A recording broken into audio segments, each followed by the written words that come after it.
This may be the time of year for family reunions, but the one we're about to show you tonight is truly incredible. It involves 11 siblings who all served in the military for, get this, 158 years collectively. It is safe to say service to country runs in the family. Their uncle is one of the last Pearl Harbor survivors. Local 24 News reporter Caitlin McCarthy is here after attending the Davis family reunion. Caitlin?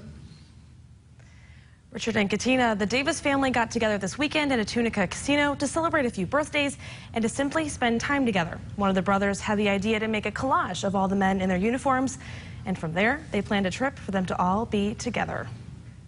Who's been winning the big money? Nay. A family of 16 children from a cotton farm 15 miles outside of Montgomery, Alabama. I tell you, it's not 11 of those 16 went on to serve collectively 158 years in the military. We left home to keep from picking cotton and get off the farm. I'm giving this part of my life to the military, but I'm going to get something for myself. The brothers realized the military was going to be their stepping stone from the cotton field to college and a better life. They saw action during tense times. LeBron's Davis was one of 4 brothers to serve in Vietnam.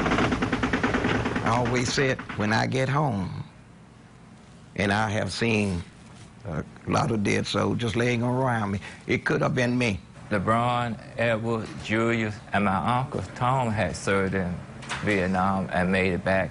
And I'm number 4, and naturally I was scared. I got an injury, evacuated in the barracks one night after we came under attack.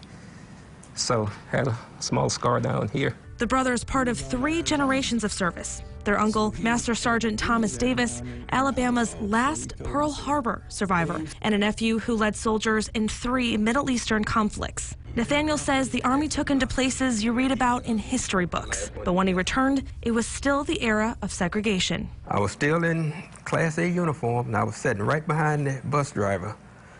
A lady got on the bus and refused to sit by me. The brothers say they are blessed they came back alive and are most thankful for each other. At least once a month, I said maybe twice a month, we hear from them. It's like a circle. So we always know how each other's doing. The siblings live all across the country now, but they say their bond is unbreakable. In the studio, Caitlin McCarthy, Local 24 News.